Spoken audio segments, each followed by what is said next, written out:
Desde ahora, escucharemos la lectura sin comentarios del libro El conflicto de los siglos, escrito por Helena Harmon de White.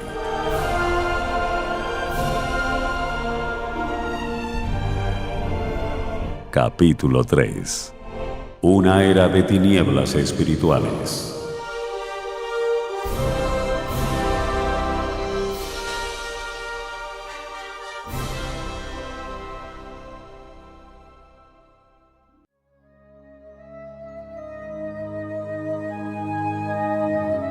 El apóstol Pablo, en su segunda carta a los tesalonicenses, predijo la gran apostasía que había de resultar en el establecimiento del poder papal. Declaró respecto al día de Cristo: ese día no puede venir sin que venga primero la apostasía y sea revelado el hombre de pecado, el hijo de perdición, el cual se opone a Dios y se ensalza sobre todo lo que se llama Dios o que es objeto de culto, de modo que se siente en el templo de Dios ostentando que Él es Dios. Segunda de Tesalonicenses 2, 3 y 4. Y además, el apóstol advierte a sus hermanos que el misterio de iniquidad está ya obrando. Versículo 7. Ya en aquella época veía él que se introducían en la iglesia errores que prepararían el camino para el desarrollo del papado. Poco a poco, primero solapadamente y a hurtadillas, y después con más desembozo, conforme iba cobrando fuerza y dominio sobre los espíritus de los hombres, el misterio de iniquidad hizo progresar su obra engañosa y blasfema.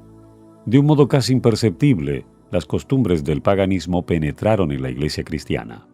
El espíritu de avenencia y de transacción fue coartado por algún tiempo por las terribles persecuciones que sufriera la iglesia bajo el régimen del paganismo. Mas habiendo cesado la persecución y habiendo penetrado el cristianismo en las cortes y palacios, la Iglesia dejó a un lado la humilde sencillez de Cristo y de sus apóstoles por la pompa y el orgullo de los sacerdotes y gobernantes paganos, y sustituyó los requerimientos de Dios por las teorías y tradiciones de los hombres.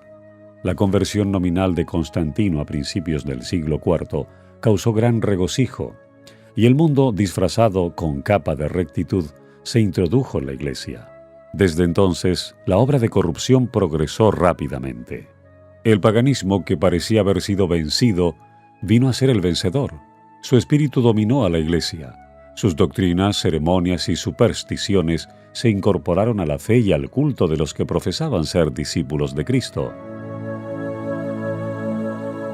Esta avenencia entre el paganismo y el cristianismo dio por resultado el desarrollo del hombre de pecado, predicho en la profecía como oponiéndose a Dios y ensalzándose a sí mismo sobre Dios.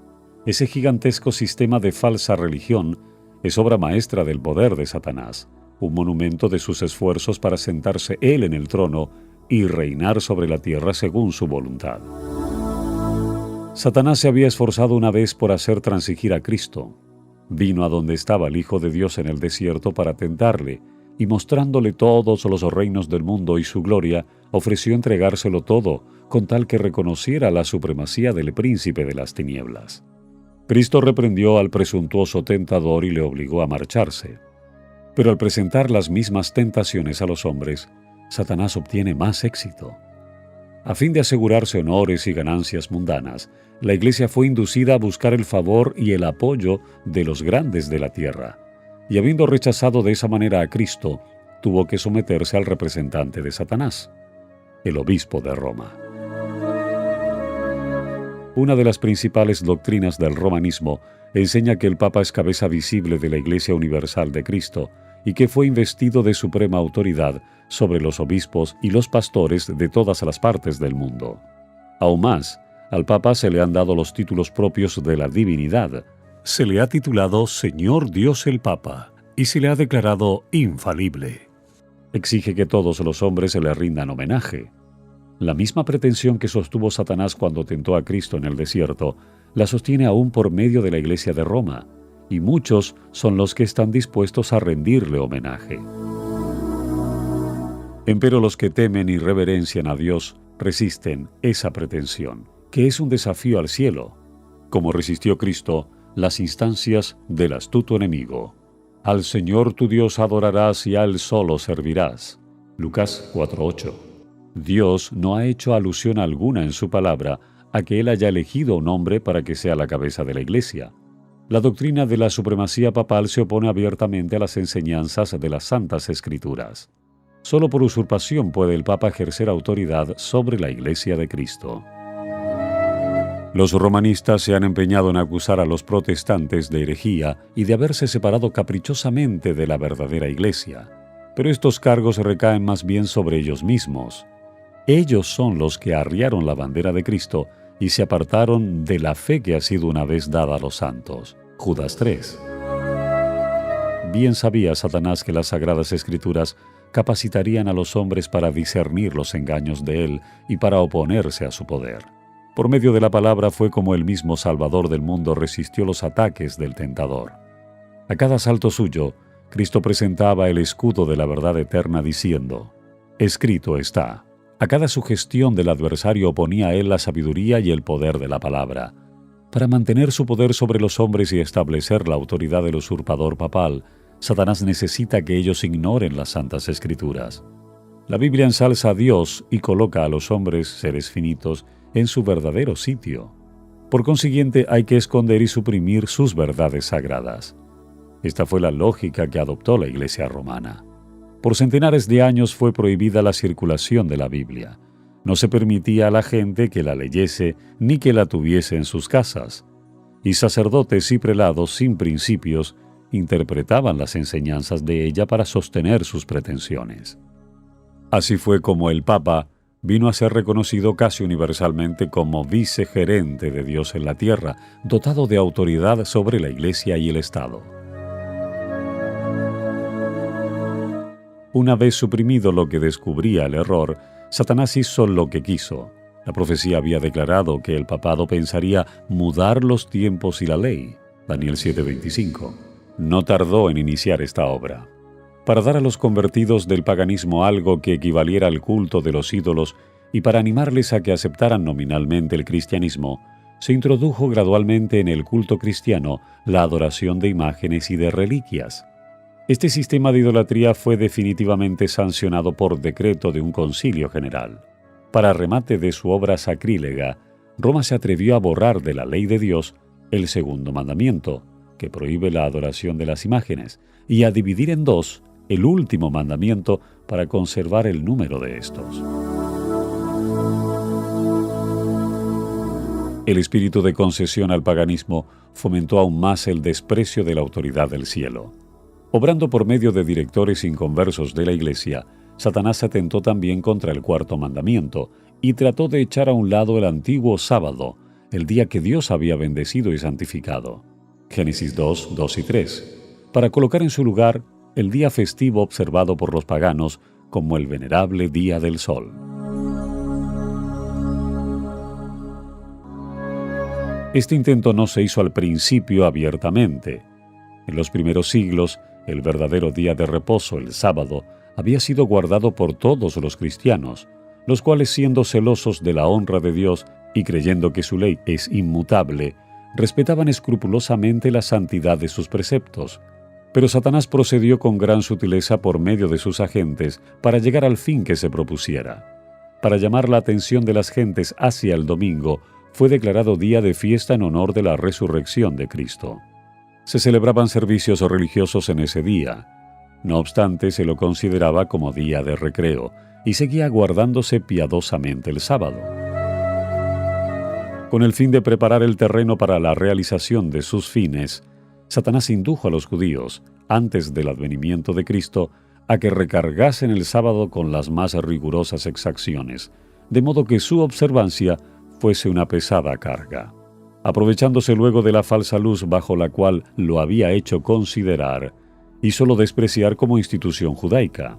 Mientras que los cristianos seguían observando generalmente el domingo como día de fiesta alegre, el diablo los indujo a hacer del sábado un día de ayuno, de tristeza y de abatimiento, para hacer patente su odio al judaísmo.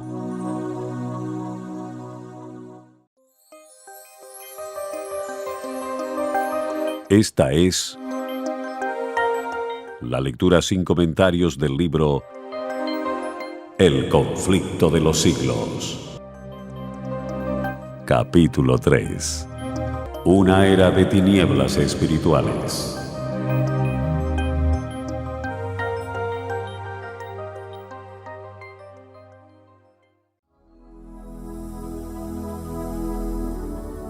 A principios del siglo IV, el emperador Constantino expidió un decreto que hacía del domingo un día de fiesta pública en todo el Imperio Romano.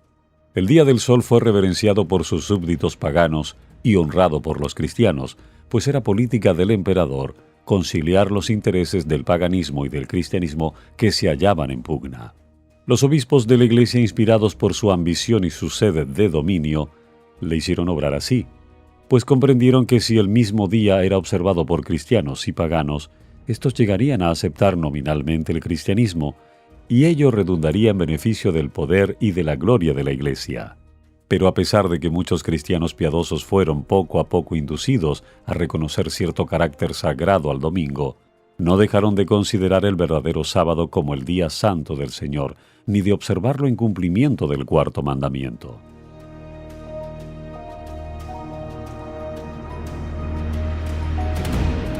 Pero no paró aquí la obra del jefe engañador. Había resuelto reunir al mundo cristiano bajo su bandera y ejercer su poder por medio de su vicario, el orgulloso pontífice, que aseveraba ser el representante de Cristo.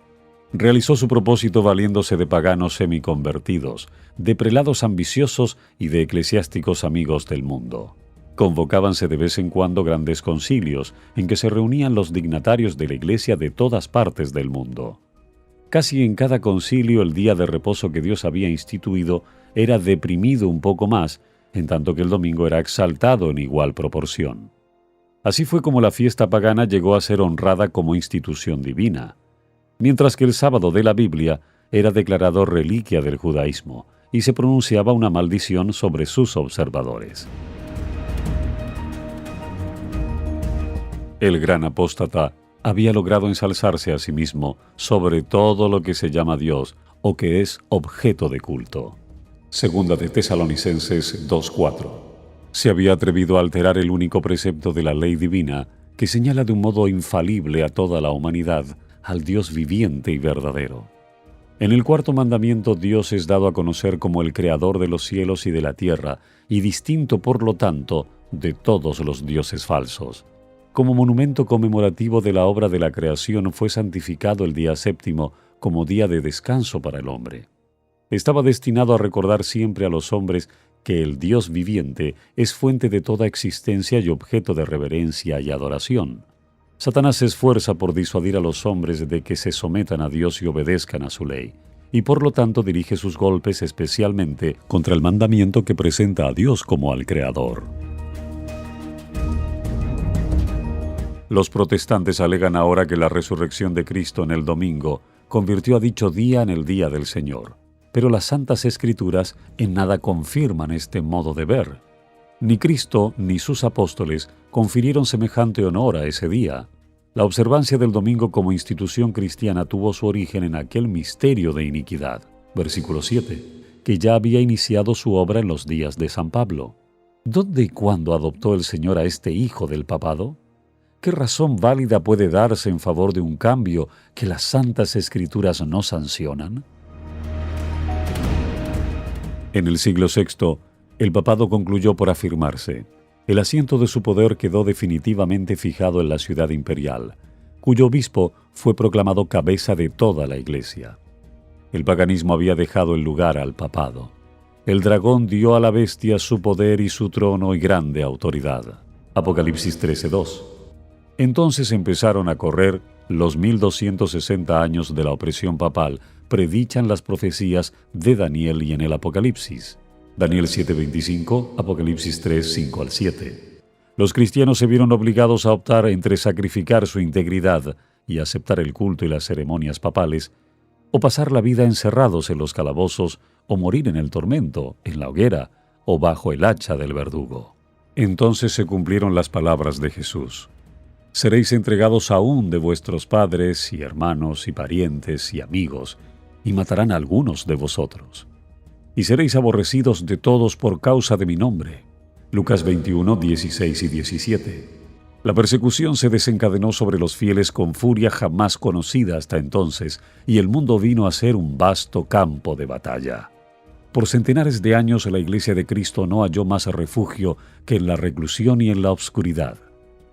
Así lo dice el profeta.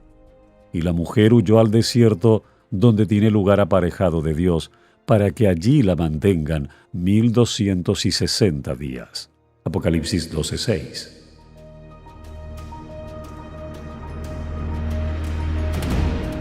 El advenimiento de la Iglesia romana al poder marcó el principio de la Edad Media. A medida que crecía su poder, las tinieblas se hacían más densas.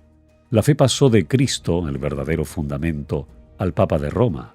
En vez de confiar en el Hijo de Dios para obtener el perdón de sus pecados y la salvación eterna, el pueblo recurría al Papa y a los sacerdotes y prelados a quienes él invistiera de autoridad. Se le enseñó que el Papa era su mediador terrenal y que nadie podía acercarse a Dios sino por medio de él. Y andando el tiempo se le enseñó también que para los fieles el Papa ocupaba el lugar de Dios y que por lo tanto debían obedecerle implícitamente. Con solo desviarse de sus disposiciones, se hacían acreedores a los más severos castigos que debían imponerse a los cuerpos y almas de los transgresores. Así fueron los espíritus de los hombres desviados de Dios y dirigidos hacia hombres falibles y crueles. Sí, aún más, hacia el mismo príncipe de las tinieblas que ejercía su poder por intermedio de ellos. El pecado se disfrazaba como manto de santidad. Cuando las Santas Escrituras se suprimen y el hombre llega a considerarse como ente supremo, ¿qué otra cosa puede esperarse sino fraude, engaño y degradante iniquidad? Al ensalzarse las leyes y las tradiciones humanas, se puso de manifiesto la corrupción que resulta siempre del menosprecio de la ley de Dios.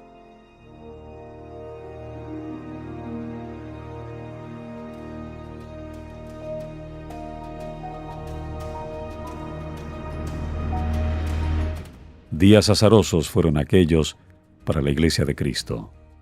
Pocos, en verdad, eran los sostenedores de la fe.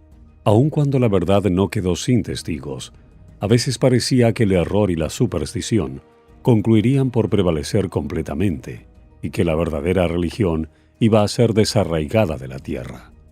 El Evangelio se perdía de vista mientras que las formas de religión se multiplicaban y la gente se veía abrumada bajo el peso de exacciones rigurosas. No solo se le enseñaba a ver en el Papa a su mediador, sino aún a confiar en sus propias obras para la expiación del pecado. Largas peregrinaciones, obras de penitencia, la adoración de reliquias, la construcción de templos, relicarios y altares, la donación de grandes sumas a la Iglesia, todas estas cosas y muchas otras parecidas les eran impuestas a los fieles para aplacar la ira de Dios o para asegurarse su favor. Como si Dios, a semejanza de los hombres, se enojara por pequeñeces o pudiera ser apaciguado por regalos y penitencias. Por más que los vicios prevalecieran, aún entre los jefes de la Iglesia romana, la influencia de ésta parecía ir siempre en aumento. A fines del siglo VIII, los partidarios del Papa empezaron a sostener que en los primeros tiempos de la Iglesia tenían los obispos de Roma el mismo poder espiritual que a la fecha se arrogaban. Para dar a su acerto visos de autoridad, había que valerse de algunos medios, que pronto fueron sugeridos por el padre de la mentira. Los monjes fraguaron viejos manuscritos. Se descubrieron decretos conciliares de los que nunca se había oído hablar hasta entonces, y que establecían la supremacía universal del Papa desde los primeros tiempos. Y la Iglesia, que había rechazado la verdad, aceptó con avidez estas imposturas. Los pocos fieles que edificaban sobre el cimiento verdadero, 1 Corintios 3, 10 y 11, estaban perplejos y trabados, pues los escombros de las falsas doctrinas entorpecían el trabajo. Como los constructores de los muros de Jerusalén en tiempo de Nehemías, algunos estaban por exclamar: «Las fuerzas de los acarreadores se han enflaquecido, y el escombro es mucho, y no podemos edificar el muro». Nehemías 4:10. Debilitados por el constante esfuerzo que hacían contra la persecución, el engaño, la iniquidad y todos los demás obstáculos que Satanás inventara para detener su avance, algunos de los que habían sido fieles edificadores llegaron a desanimarse, y por amor a la paz y a la seguridad de sus propiedades y de sus vidas, se apartaron del fundamento verdadero. Otros, sin dejarse desalentar por la oposición de sus enemigos, declararon sin temor: «No temáis delante de ellos. Acordaos del Señor grande y terrible». Versículo 14. Y cada uno de los que trabajaban tenía la espada ceñida. Efesios 6:17.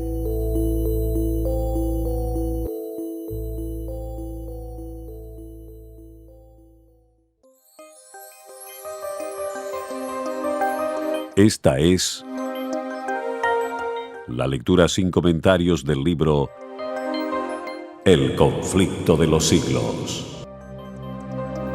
Capítulo 3. Una era de tinieblas espirituales.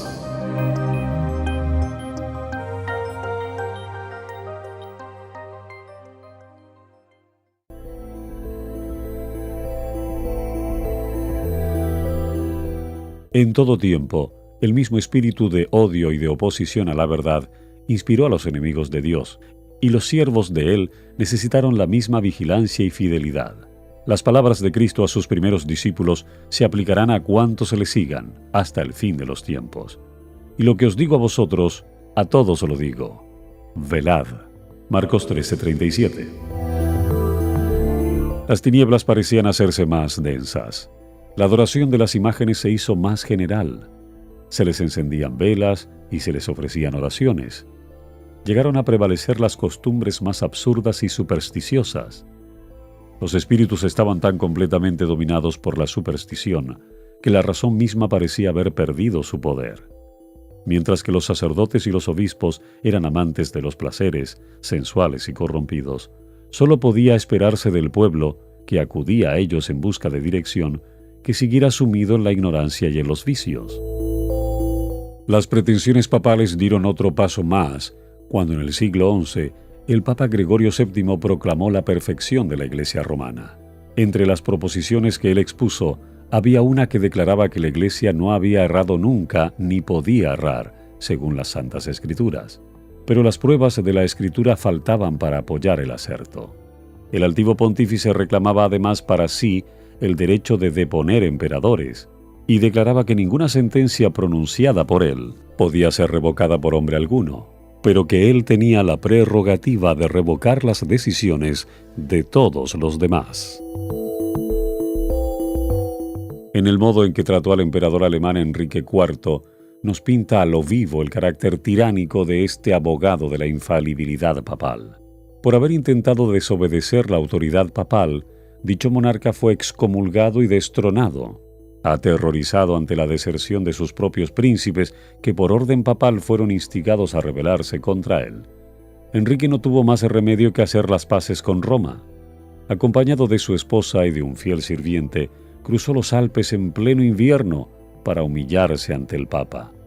Habiendo llegado al castillo donde Gregorio se había retirado, fue conducido, despojado de sus guardas, a un patio exterior, y allí, en el crudo frío del invierno, con la cabeza descubierta, los pies descalzos y miserablemente vestido, esperó el permiso del Papa para llegar a su presencia. Solo después que hubo pasado así 3 días, ayunando y haciendo confesión, condescendió el pontífice en perdonarle. Y aún entonces fuele concedida esa gracia con la condición de que el emperador esperaría la venia del Papa antes de reasumir las insignias reales o de ejercer su poder. Y Gregorio, envanecido con su triunfo, se jactaba de que era su deber abatir la soberbia de los reyes. Cuán notable contraste hay entre el despótico orgullo de tan altivo pontífice y la mansedumbre y humildad de Cristo, quien se presenta a sí mismo como llamando a la puerta del corazón para ser admitido en él y traer perdón y paz, y enseñó a sus discípulos: el que quisiere entre vosotros ser el primero, será vuestro siervo. Mateo 20:27. Los siglos que se sucedieron presenciaron un constante aumento del error en las doctrinas sostenidas por Roma. Aún antes del establecimiento del papado, las enseñanzas de los filósofos paganos habían recibido atención y ejercido influencia dentro de la Iglesia. Muchos de los que profesaban ser convertidos se aferraban aún a los dogmas de su filosofía pagana, y no solo seguían estudiándolos ellos mismos, sino que inducían a otros a que los estudiaran también, a fin de extender su influencia entre los paganos. Así se introdujeron graves errores en la fe cristiana. Uno de los principales fue la creencia en la inmortalidad natural del hombre y en su estado consciente después de la muerte. Esta doctrina fue la base sobre la cual Roma estableció la invocación de los santos y la adoración de la Virgen María. De la misma doctrina se derivó también la herejía del tormento eterno para los que mueren impenitentes, que muy pronto figuró en el credo papal. De este modo se preparó el camino para la introducción de otra invención del paganismo, a la que Roma llamó purgatorio, y de la que se valió para aterrorizar a las muchedumbres crédulas y supersticiosas. Con esta herejía, Roma afirma la existencia de un lugar de tormento en el que las almas de los que no han merecido eterna condenación han de ser castigadas por sus pecados, y de donde, una vez limpiadas de impureza, son admitidas en el cielo. Una impostura más necesitaba Roma para aprovecharse de los temores y de los vicios de sus adherentes. Fue esta la doctrina de las indulgencias. A todos los que se alistasen en las guerras que emprendía el pontífice para extender su dominio temporal, castigar a sus enemigos o exterminar a los que se atreviesen a negar su supremacía espiritual, se concedía plena remisión de los pecados pasados, presentes y futuros, y la condonación de todas las penas y castigos merecidos. Se enseñó también al pueblo que por medio de pagos hechos a la Iglesia podía librarse uno del pecado y librar también a las almas de sus amigos difuntos, entregadas a las llamas del purgatorio. Por estos medios llenaba Roma sus arcas y sustentaba la magnificencia, el lujo y los vicios de los que pretendían ser representantes de aquel que no tuvo dónde recostar la cabeza. La institución bíblica de la Cena del Señor fue sustituida por el sacrificio idolátrico de la misa. Los sacerdotes papales aseveraban que con sus palabras podían convertir el pan y el vino en el cuerpo y sangre verdaderos de Cristo. Con blasfema presunción se arrogaban el poder de crear a Dios, creador de todo. Se les obligaba a los cristianos, so pena de muerte, a confesar su fe en esta horrible herejía que afrentaba al cielo. Muchísimos que se negaron a ello fueron entregados a las llamas. En el siglo XIII se estableció la más terrible de las maquinaciones del papado, la Inquisición. El príncipe de las tinieblas obró de acuerdo con los jefes de la jerarquía papal. En sus concilios secretos, Satanás y sus ángeles gobernaron los espíritus de los hombres perversos, mientras que invisible acampaba entre ellos un ángel de Dios que llevaba apunte de sus malvados decretos y escribía la historia de hechos por demás horrorosos para ser presentados a la vista de los hombres. Babilonia, la grande, fue embriagada de la sangre de los santos. Los cuerpos mutilados de millones de mártires clamaban a Dios venganza contra aquel poder apóstata. El papado había llegado a ejercer su despotismo sobre el mundo. Reyes y emperadores acataban los decretos del pontífice romano. El destino de los hombres, en este tiempo y para la eternidad, parecía depender de su albedrío. Por centenares de años las doctrinas de Roma habían sido extensa e implícitamente recibidas, sus ritos cumplidos con reverencia y observadas sus fiestas por la generalidad. Su clero era colmado de honores y sostenido con liberalidad. Nunca desde entonces ha alcanzado Roma tan grande dignidad, magnificencia ni poder. Mas el apogeo del papado fue la medianoche del mundo. Las sagradas escrituras eran casi desconocidas no solo de las gentes, sino de los mismos sacerdotes. A semejanza de los antiguos fariseos, los caudillos papales aborrecían la luz que habría revelado sus pecados. Rechazada la ley de Dios, modelo de justicia, ejercieron poderío sin límites y practicaron desenfrenadamente los vicios. Prevalecieron el fraude, la avaricia y el libertinaje. Los hombres no retrocedieron ante ningún crimen que pudiese darles riquezas o posición. Los palacios de los papas y de los prelados eran teatro de los más viles excesos. algunos de los pontífices reinantes se hicieron reos de crímenes tan horrorosos que los gobernantes civiles tuvieron que procurar deponer a dichos dignatarios de la Iglesia como monstruos demasiado viles para ser tolerados. Durante siglos, Europa no progresó en las ciencias, ni en las artes, ni en la civilización. La cristiandad quedó moral e intelectualmente paralizada. La condición en que el mundo se encontraba bajo el poder romano resultaba ser el cumplimiento espantoso e impresionante de las palabras del profeta Oseas. Mi pueblo está destruido por falta de conocimiento.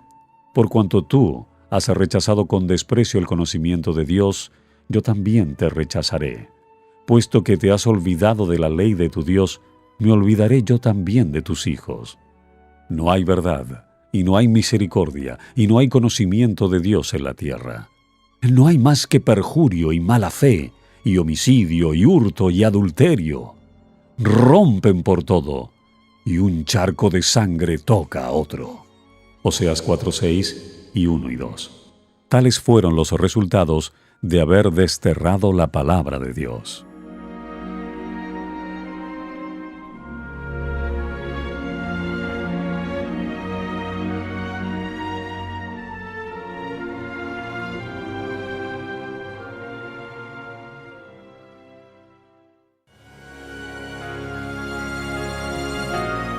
Hasta aquí la lectura sin comentarios del libro El conflicto de los siglos, escrito por Elena Harmon de White.